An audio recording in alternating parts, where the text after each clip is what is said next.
It's kind of ironic that my story begins on a Sunday morning when I didn't go to church. Instead, I decided to go for a meditational run. I don't think I'll ever forget that day. I've been struggling to get past my writer's block, determined to become the next James Patterson or B.B. Moore Campbell. So while I was running, I started thinking about my next project. What happened next is a little bit weird to explain, but here goes. While running, I heard or maybe sensed God telling me that I should put fiction writing to the side and write a book to inspire others. I don't even like most self-help books, was my response. But he said, get up at 5 a.m. and I'll tell you what to write. Now let me just say that I don't know if I was most alarmed by the fact that God spoke to me or by the thought of getting up at 5 a.m. Both seemed pretty far-fetched, so I chalked it up to delirium and didn't think much about it until about a month or so later when it happened. 4:58, 5:02. The times varied, but the result was always the same. I woke up around 5 a.m. for no apparent reason. Finally, after several days of frustration, I began to journal. I didn't think I was writing a book. I was just asking God the most pressing questions on my heart.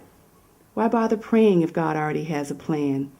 How do I find my purpose? Or better yet, what if I know my purpose, but still can't seem to break out of my meantime job to pursue it? How can I handle the pain of losing a loved one or the emptiness of not finding true love? What about the feeling that there's just something more? I wrote about the feelings that most people think and feel, but may not ever share.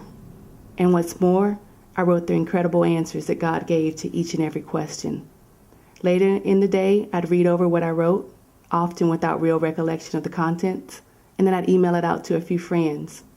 It wasn't until months later, when my distribution list grew to the triple digits, that I realized I'd written a book. You Are Not Alone.